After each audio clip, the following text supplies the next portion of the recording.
for those of you that are here, I want to thank you for being here. My name is Dr. Paul Porter. Feel free to call me Paul. I am assistant speech coach at Bishop Dwenger High School here in Fort Wayne, Indiana. But I'm also in my day job, I am the Director of Diversity and Experience at the University of St. Francis, also in Fort Wayne. My job centers around a lot of policy making, a lot of educational and social programming for students, faculty, and staff, diversity trainings, FaceTime with students, faculty, and staff. I'm a senior consultant to the president of the university, as well as the president's cabinet and our vice president for student life. I say all these things to say, one, I'm really cool, but more so that my job has led me to focus a lot on building a subject matter expertise around issues of diversity, inclusion, equity, and access. I am asked regularly to present in classrooms, to advise on certain policy issues and topics, things like that. And so one of the things that I wanted to add to my portfolio of topics as I began building a knowledge base was the idea of unconscious and implicit bias. It's a topic that we hear a lot, has a tendency to run rampant in the news. We're going to hear it quite a bit as we really move into this election cycle and start talking about debates and campaigns, begin finding issues and topics and flaws and whatnot. Excuse me, if they haven't already. And to actually know what bias is means to understand what I call the intersections of the head and the heart. And so this presentation is designed to take the concept of unconscious bias, provide an understanding of it, but then give us some space to apply it to the context of speech and debate. So this isn't necessarily a scenario one, this happens during a round, what do we do? But rather to understand the neuroscientific and sociological nuts and bolts of what unconscious bias is. So my hope is that you can identify it in rounds, or hopefully not have to identify it in rounds, at tournaments, during practice, walking the hallways at your school, wherever you may connect with speech and debate, and then be able to find some ways to navigate it. I will say this, I use the word navigate, and throughout this presentation, I will use the word or the phrase navigate our unconscious bias. And if I say eliminate, I will correct myself. And I will do that because our bias is deeply embedded in us. It does not go away. It is actually human to be biased. But like any good carb, too much of it can be harmful. So if you take anything from this presentation, take this. We all have bias. If we do not address it and navigate it, it will harm ourselves and others. And finally, this isn't just a presentation about how you see other people. This is also a conversation in how people see us. Coaching at a school that is predominantly white, and having come from coaching at a school that was majority minority, and ironically enough, the two schools share the same acronym. It was interesting to see the perceptions that students and faculty and staff and communities and parents and the like at both schools had of other places, but also an understanding of how others saw them. And that's something that we talk about quite a bit. And so I want you all, as we go through this presentation, to think of bias in that way as well. So to understand or even talk about bias means that we have to define it. Dictionary defines bias as a particular tendency, trend, inclination, feeling, or opinion, especially one that is preconceived or unreasoned. Typically, when people hear the word bias, they think of words like prejudice or bigotry, but it's actually a preconceived or action without reason. Sometimes you just get a feeling about someone or of some place, and it causes you to avoid or lean into an area, engage with a person or avoid a person just because you have that funny feeling. That's really all bias is. It's not necessarily an open declaration that a group of people is bad, but rather just that funny feeling that says, I don't know, we should avoid that. Or let's take a chance. They seem safe.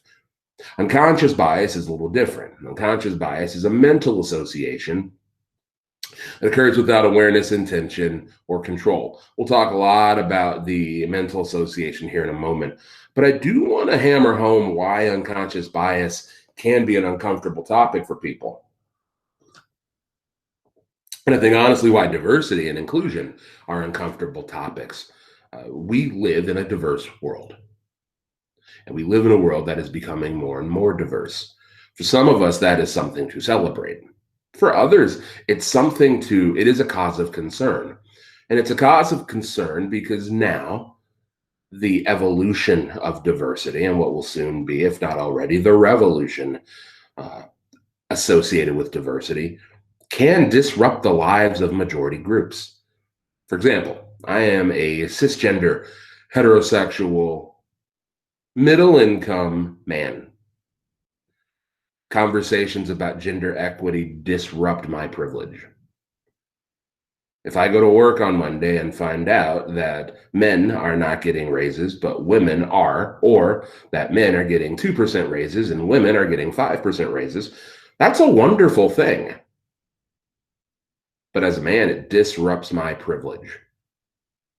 And so for some that share my identity, conversations about equity and equality and bias are cause for concern, despite the fact that we have all been raised, or most of us have been raised, with a value system that suggests that we treat people equally. Everybody should be subject to dignity, integrity, and respect. But our bias causes us to act in ways that are counter to that.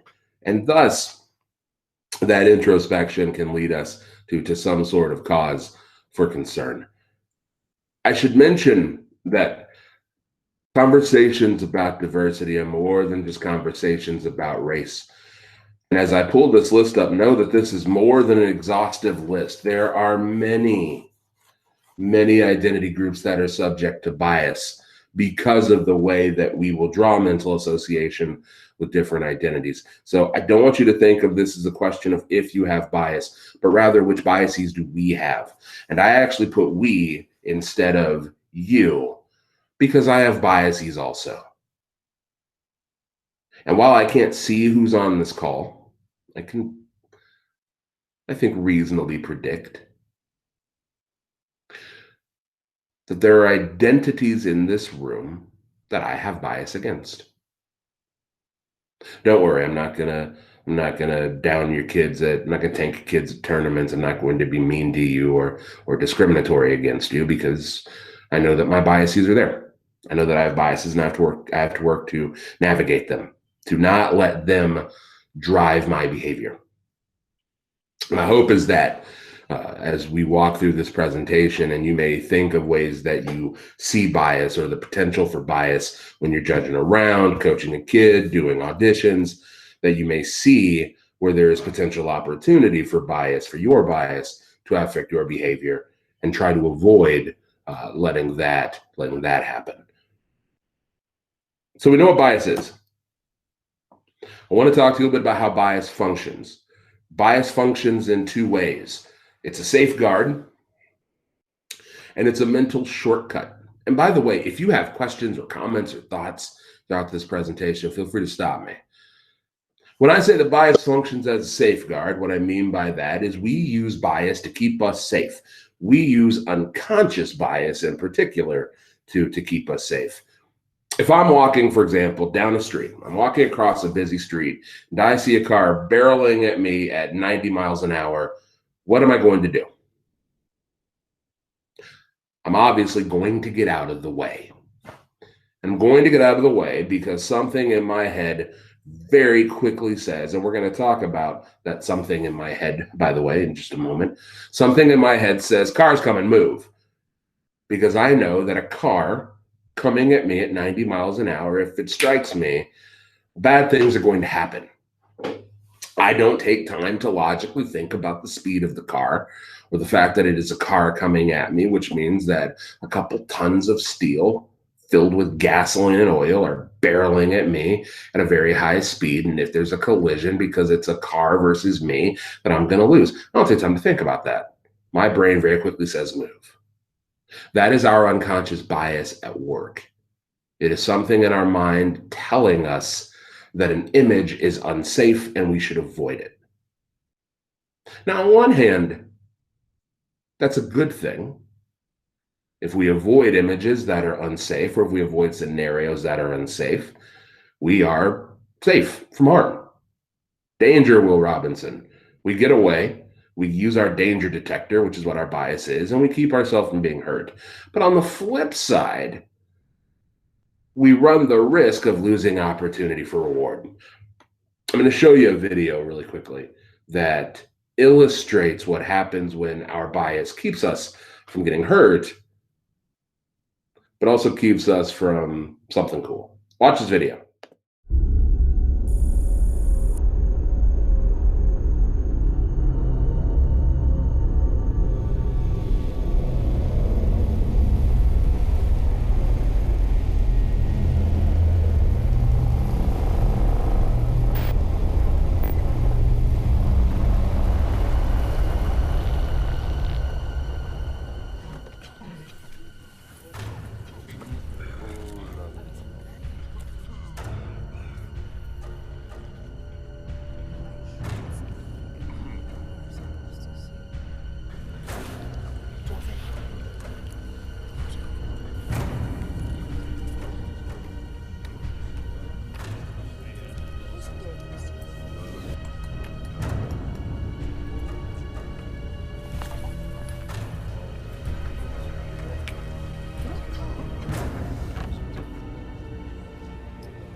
I should preface that this commercial is not reflective of the IHSFA, and it in no way endorses underage drinking of any kind. However, on a personal note, this is kind of a life-changing video, because now anytime I walk into a movie theater, if it's crowded, I'm climbing over people, I'm looking under seats. Carlsberg is a fantastic beer when you're 21, and only when you're 21. It is also a really great example of what happens when our neurological mind, when the neuroscience of unconscious bias surfaces. We walk into a space and we see an image that our brain says is unsafe. There's something about the people in that room that is unsafe. And so we avoid it.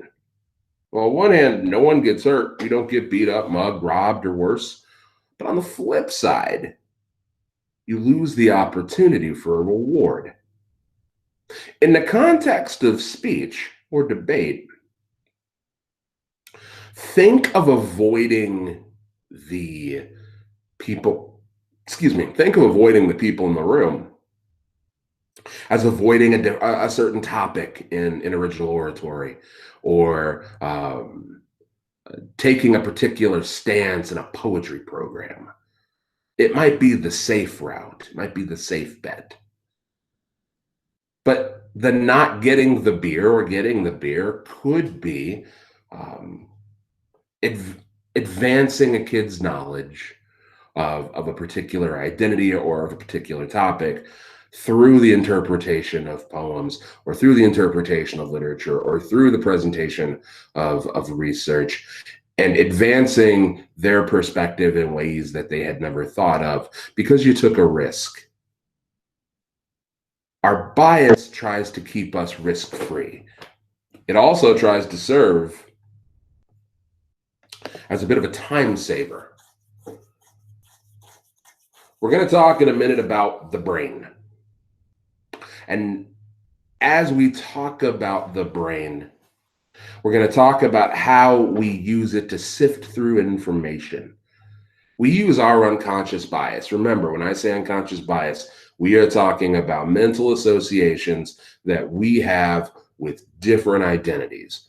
So when we see people from a particular race, or we see a particular image, or we hear a particular organizational name, we instantly have a mental association. And those are all different because we're diverse. We use those mental associations to make sense of the world around us quickly so that we can draw upon decisions on how to behave, act, function, etc. So in order to use it as a safeguard, first we got to figure out what we are looking at. And the time that it takes to draw conclusions about what's in front of us in a detailed and nuanced way is a lot longer than seeing, for example, a bear and determining that it's dangerous. Interesting fact, if you were to walk into that room and the bear was alive, it's a black bear, not a brown bear. Black bears are usually more docile. Regardless, it's a bear, so I would run.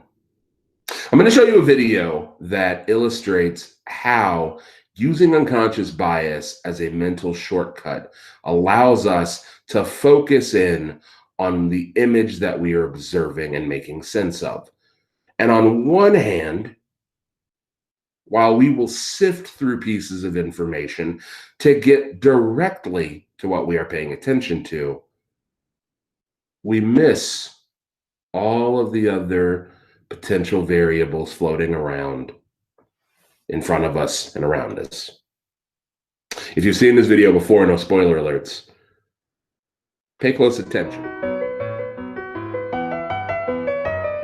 Clearly, somebody in this room murdered Lord Smythe, who, at precisely 3:34 this afternoon, was brutally bludgeoned to death with a blunt instrument. I want each of you to tell me your whereabouts at precisely the time that this dastardly deed took place. I was polishing the brass in the master bedroom. I was buttering his lordship's scones below stairs, sir. Why, I was planting my petunias in the potting shed. Constable, arrest Lady Smythe. But how did you know? Madam, as any horticulturist will tell you, one does not plant petunias until May is out. Take her away. Sorry, madam. It's just a matter of observation. The real question is, how observant were you?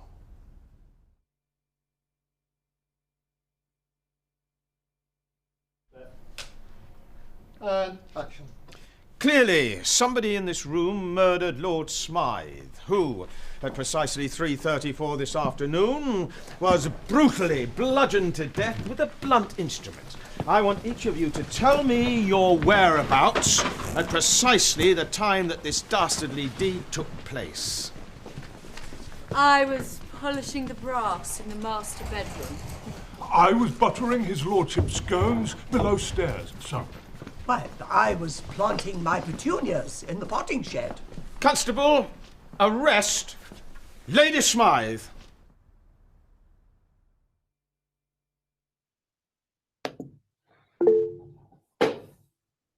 I like to let that phrase hang in the air for a minute. High school speech and debate is, I think, an interesting modicum of high school. Our kids can at times be broken, unsure of themselves and the world around them. They can be insecure, full of doubt. And we, as coaches, can lose patience for the drama that is often associated with that. We tell somebody, memorize your OP by Tuesday. It's Friday. You're not memorized. Why not? I thought you were going to block this duo. The tournament is tomorrow. Why isn't it blocked? Why are you dropping? Why can't you memorize? What's wrong with you? We oftentimes make assumptions based on certain students, individual or group, based on previous observations. And while we can use our bias to save ourselves a lot of time and trouble to building competitive teams by not necessarily dealing with the student that can't memorize an OP. What we also run the risk of doing is not seeing all of the other things about that student that are flying around that lead to the inability to memorize or to cut or to research. It's unfair to tell a student to go home and memorize an informative when they don't have access to the internet at home. Or maybe we shouldn't just naturally hand the black male on the team a piece about police violence, especially when there's a chance that maybe they've been subject to it and we don't want to capitalize on their pain.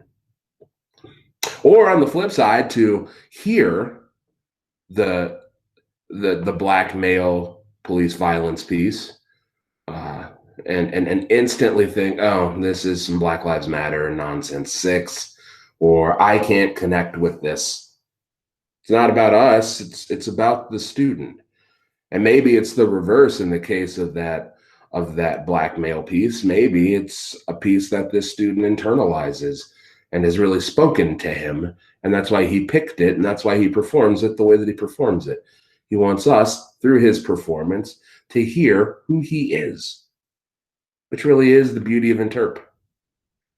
But if our bias allows us to deduce in 2 minutes that this 9-minute and 38-second performance is worthy of a 5, we have lost the opportunity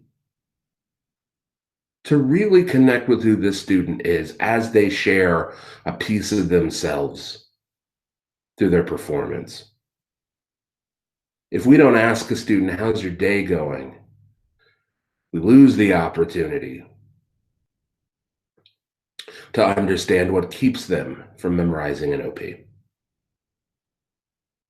If we aren't looking for all of the things that make our students' lives, or make a performance,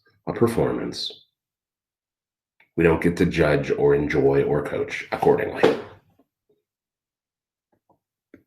This is how bias functions. Let's talk about why we have it. We have it for 2 reasons. 1, we have brains. 2, we have backgrounds. The brain is a very delicate machine, and if we were to break it apart, we find that there are really 2 pieces of the brain. There's the middle to the back, which is the limbic system. It's in the limbic system that you find the medulla oblongata, part of the brain that controls for anger and aggression, as well as the amygdala. It's the part of the brain that controls for quick, fast responses, sometimes emotional, knee-jerk, if that's the part of the brain that tells me get out of the way when the car is coming. The front part of the brain, the cortex, the prefrontal cortex, is the part of the brain that controls for reflection. It's the part of the brain that makes us creative. It's the part of the brain that is at work when you're in the shower and you come up with that awesome ploy idea that you then have to run out, and if you're like me, write down so that you don't forget. Because of just the natural flow of our lives, we are oftentimes using our fast brain. There's a reason that we open our mouths and words fall out and we later on regret them. And that's because we don't think with our slow brain. Which means that the natural responses that we have to people come out quickly. The problem, though, is that if we're not thinking about them, we aren't taking time to recognize all of the stuff that's going on around us. It's why in the video that we just watched, some of you may have noticed, oh, 1 or 2 things looks weird, but you didn't notice all 21 because we weren't looking for all 21, because our brain is moving so fast that the idea that 21 things might be changing is completely lost on us. It's the same thing when we apply it to our interactions with human beings, listen to literature, listen to performances, etc. But also, we have bias because our brains can only hold so much information. Some really fascinating research from Harvard, I'd say about 7 or 8 years ago, did a study of how much information that the brain can hold in juxtaposition to how many images are around us. The research found that while we are surrounded by upward to 11 million pieces of information at any one time, the brain can only absorb about 40 or 50 pieces among that 11 million. So we go through this process of selective attention, as well as what we call in communication, attending and selecting message. It's where we sift through images and we find the things that are familiar or that are resonant with us. We find the things that resonate with us, or we find the things that make sense. The example I like to use in this presentation is the Olive Garden salad. My wife and I love Olive Garden. We love their salad, but we don't love most of the stuff that's in the salad. So when we get it, we get a full salad, all the onions and olives and peppers and all that. We spend most of the time picking out all the stuff we don't like to get to what we do. It is the sifting out of the stuff we don't like and the focus on the stuff that we do.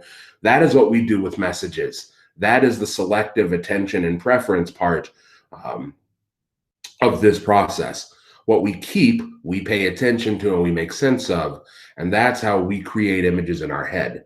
And so to say that a Black woman poi about intersectional racism and sexism is angry and loud and obnoxious, we get there by sifting through the performance to settle in on a few things that allow us to say, oh, this is one of those angry, loud pieces. I'm tired of hearing those. Where was that person that did the piece on bubblegum and butterflies? I like that better. That's good stuff.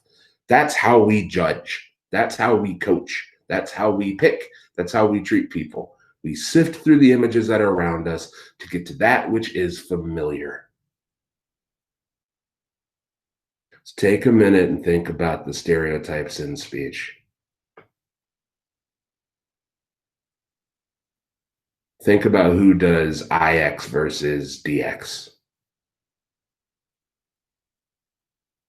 Think about who we naturally put in interp. Think of those moments when we say, oh, that looks like a radio kid.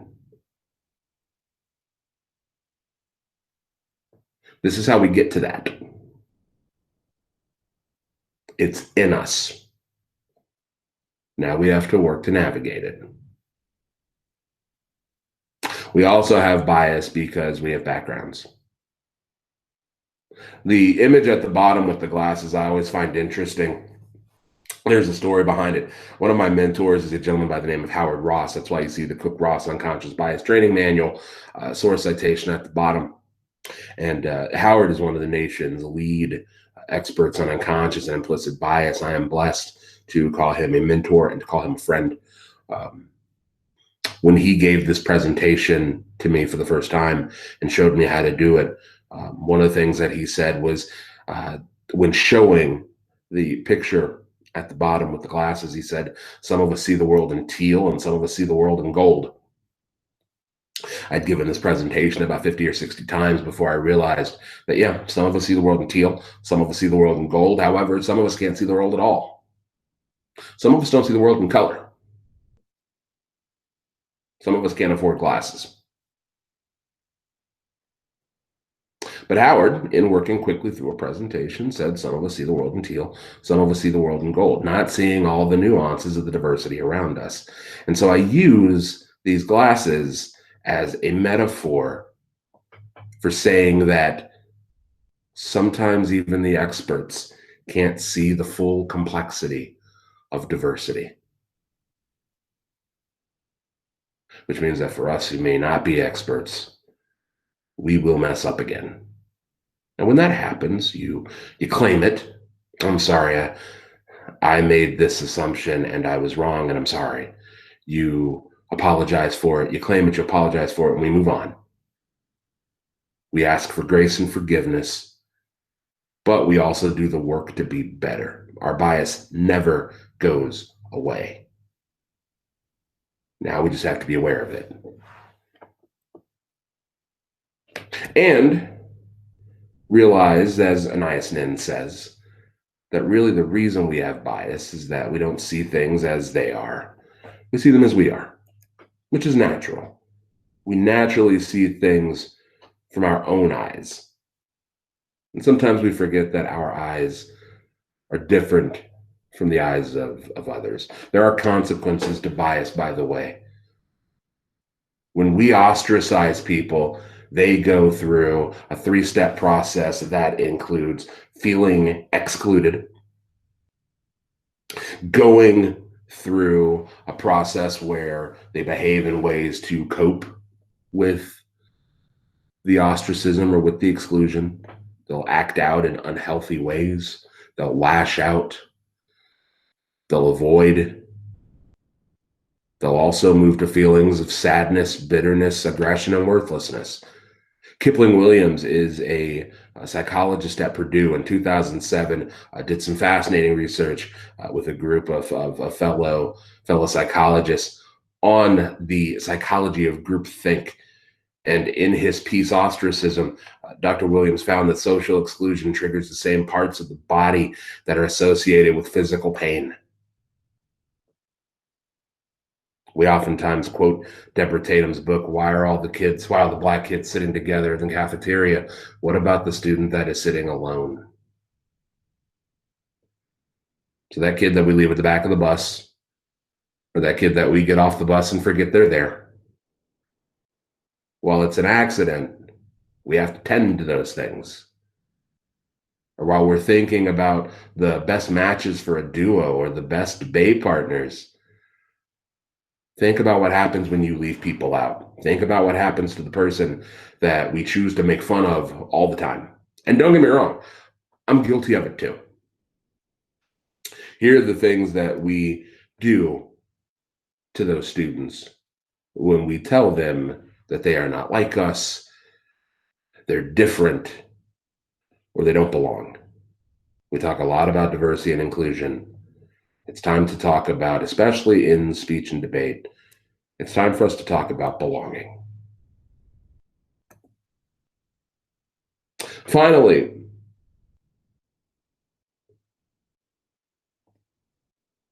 we're gonna skip that so as to not run the risk of disrupting this presentation too much.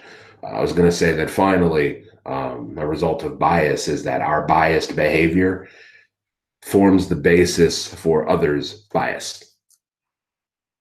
We can encourage other people's biases by being biased ourselves. So here is how we work through our bias. The first thing we have to do is recognize and accept that we have it. So take a moment. I'm not going to do a show of hands because I can't see you. So what would it accomplish for me? Also, I want you to have to call yourselves out. How many of you, just think to yourselves, how many of you have a bias against an identity, a group of people, a place, a thing, etc.? How many of you have bias? Now, if you are in your head, raising your hand or saying, yes, that's me, I do, ask yourself what you have a bias against, or who you have a bias against.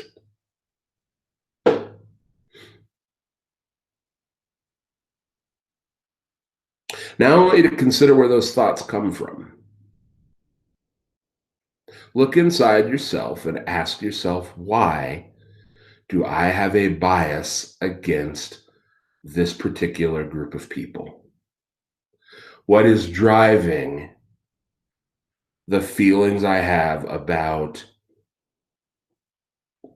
Black students, coaches with Southern accents, bus drivers, parents,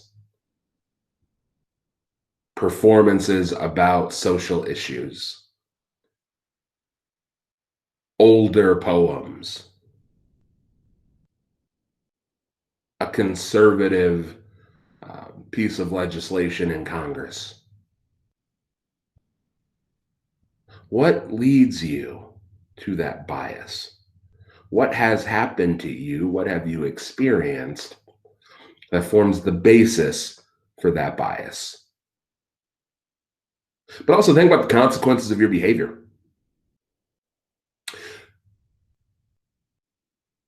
I remember the first time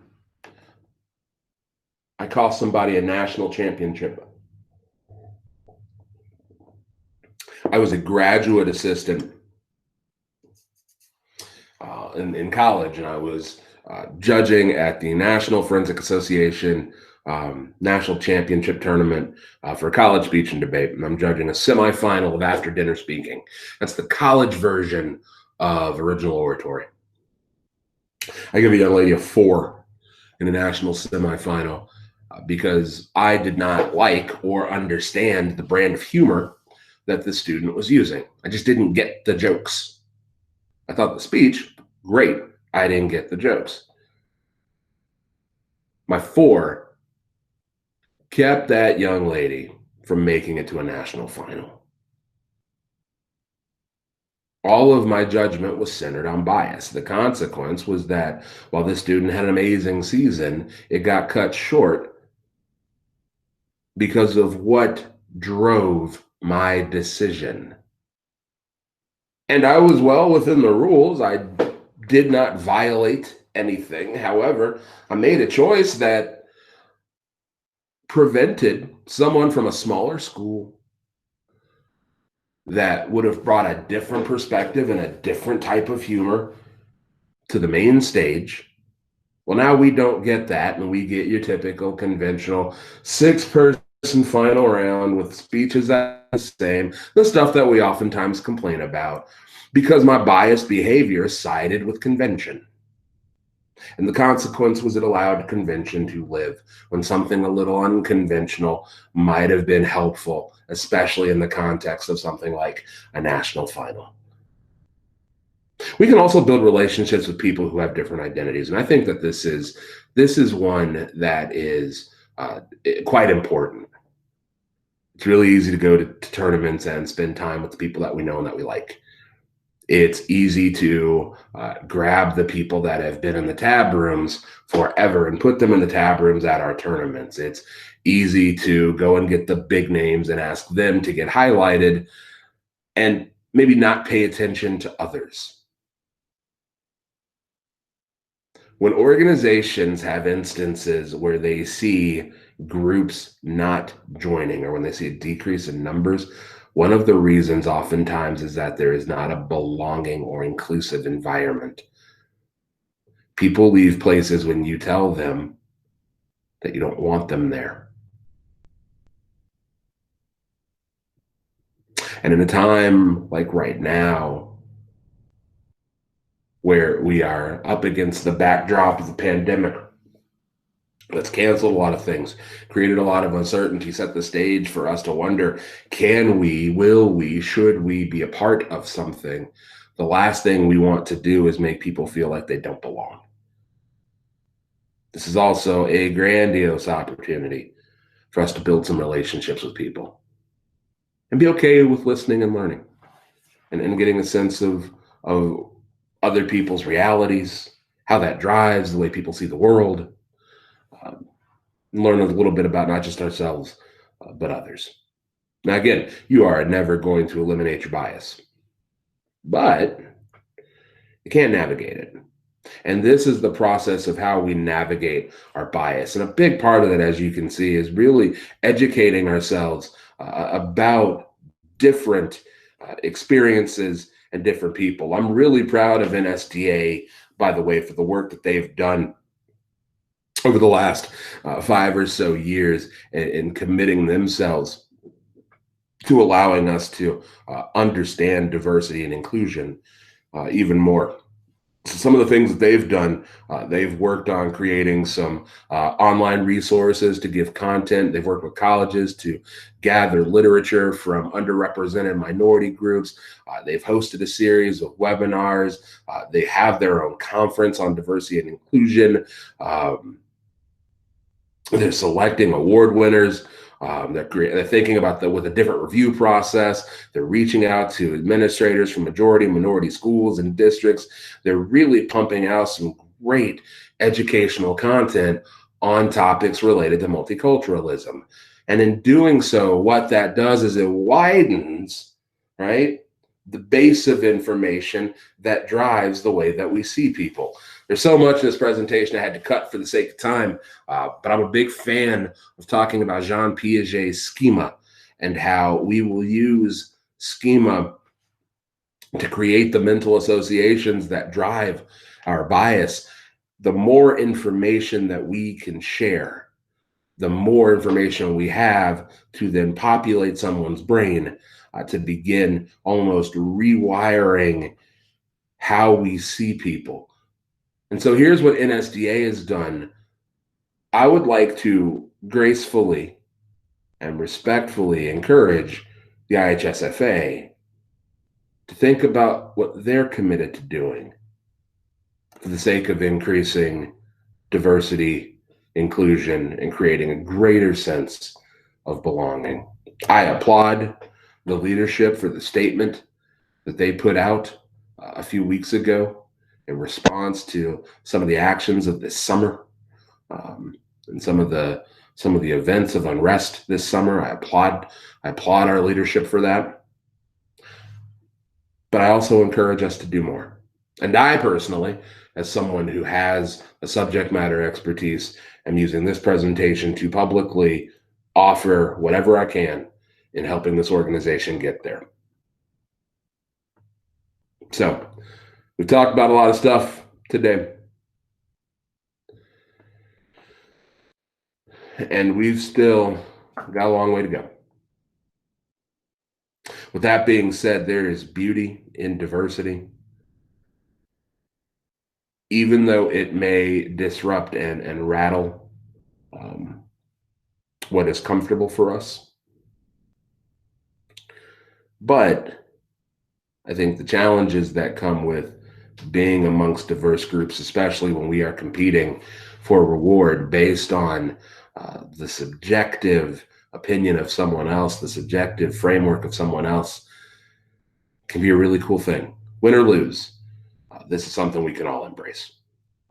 Now, I understand that we've been starting late, and I feel like as a result, I'm going to give us just a couple of minutes, if that's all right, since we don't have to like walk across buildings to ask or answer any questions. I'd love to hear any thoughts that anyone has. So I'm going to stop sharing. And I'm going to come back to the, oh, hey, there are people in here. Nice. Hello.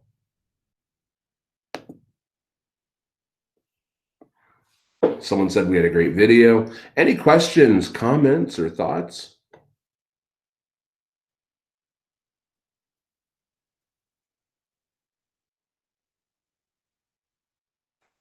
Well, come on, I'm good, but I'm not that good.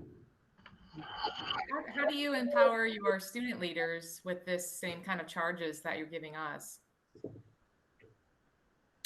I would say that's a great question. I would say that as you meet with them and as you prepare for the upcoming year, I think it's a good conversation to have. I think that if you simply start by asking, hey, who's not on the team? We know who's here, who's not here, and why? Why aren't they here? I think the beauty of high school students is they'll tell you everything you want to know, whether you ask for it or not. And so they'll tell you, oh, no, they're the dumb kids. You don't want them. Or no, they're the troublemakers. Or I don't think they're good for us. It opens the door to say, okay, let's think about why. What's wrong, if you will, with those individuals? And they'll tell you. And then you have an opportunity to say, have you thought about their experience? Have you thought about their reality and where maybe some of that behavior or some of that weirdness or some of that awkwardness may come from? Let's reach out to everyone. Let's build partnerships to reach out to everyone at school. And we need our students to help build those partnerships. You could also do something as simple as you're reaching out to folk, maybe think about the standards that your team leaders have for auditions, maybe the standards for recruitment, and definitely some frank conversation about how we treat people. I think that'd be a good start. I do like that question, Holly. I like that you're tasking not just your coaching staff, but also your student leaders to do the work also. I think it's easy to forget the role that they play in making the community that is the team happen. Well, Thanks and a lot of them already have these conversations anyway. And so it's just kind of a good place to start, I think, to, like you said, have those conversations, because a lot of them are more knowledgeable about it than we are. Mm-hmm. Mm-hmm. Absolutely. Other questions? Are there any succinct resources we can give judges? I think something I worry about is, like, I think at the A-level judge, we're going to be fine. But for the C-level judge that may have very little prep time in general, is there anything succinct that is attainable for them that they can use right away? NSDA has on their ballot, I do believe they have a section. They have a piece of their ballot that is dedicated to unconscious bias. I think we might benefit from using that language on. You start with local tournaments and use that on ballots. And if we don't have that, I think that writing up something could be helpful. I think we get so. I always find high school speech to be this really interesting monster, in that there's this back and forth between the rules and what we've always done, and they seem to butt up against each other from time to time. And while we get so caught up in that, what we really forget is that this is an activity where a random person, not random, but someone who may not be a coach, semi-random, we'll go semi-random. Yeah. Where a single random person has a pen in their hand and a piece of paper, and they determine whether or not your student is the best among 6 really talented kids or not the best. And there's no real way to base it, because sometimes you just need a judge in the room, and someone's got to judge these 6 extempts, and we don't have time to worry about basis. And so I think that just a little note on a ballot, or maybe during those pre-round, that pre-first round judges meeting, to at least make mention or notice about being free of bias, recognizing that we serve a diverse group of people. And so, no, saying a bad word while it may not be appropriate is not illegal. Talking about race is not grounds to drop a student. While it may not be appropriate for you, it is not illegal. And so to drop someone for that might make you feel good within the context of your moral compass, but think of the consequence of your bias. I think something as simple as that. It's a start. It doesn't cure everything, but it's a good first step in the process. Paul, what I like about that is that I'm almost thinking now, just for the sectional I'm in, working with the sectional committee, if we just draft a single sheet that says these are common examples of bias that interfere in scoring, like legitimate examples. Because I think it's one thing to have a blanket statement that says, don't let your bias affect your judging. Whereas I think the layperson may not necessarily recognize that. Whereas you just laid out some very specific examples I like. Because I know in my own history, I've had my own kids docked because it says, well, you use this word, and I cannot accept that. And my kids, not breaking final round for that score that happened third round. Right. I think it's very doable at the sectional level. Maybe we make that universal if it becomes a success. I love that. I love that idea. And I also think that, we spend so much time in this weird paradigm that equates bias with badness. And so to say, check your bias, and I've seen this happen before. I've given this presentation. I've said, let's talk about navigating your bias. And people respond with, well, I'm not a bad person. No, you're not. You're a human. In fact, your bias your bias is not me calling out your bias. It's not an indictment against your humanity. It is rather an exposure of your humanity. It is human to be biased. If I go watch an extemp and it's given from the other side of the political line, then I sit, yes, I'm going to say, oh God, here we go. Why are you citing this? And there's equally a side there's a piece of my brain that has to come in and say, Paul, did they answer the question? How's the argument? How's the analysis? Are there citations? Better or worse than everyone else's? But they like Paul. It's the second best speech in the room. Give it the 2. I don't care what you like. This is honestly, by the way, sometimes the conversations I have in my head. Bias is not bad. When our bias drives us to unfair behavior, that's when it's damaging. And so that's what I love about that idea, Chad, is that it positions us to use the ballot as a way of saying, listen, you're human, and we need you to just beware of where your humanity can lead you to. Well, I feel bad taking any more of your time. I know you have at 12 o'clock, and your next presentation is probably starting now, so... And my computer's going to die halfway through it. I don't have my charger. This is going to be fun. I'm looking forward to it. All right. Thank you for being a great audience. I appreciate it. This is really enjoyable. I look forward to seeing you. Just because I'm going to remember this for the rest of my life. I look forward to seeing you at tournaments, whatever those are going to look like. Which means I'll see you right back here in November. I'll see you. Take care. Take care, everybody. Thank you.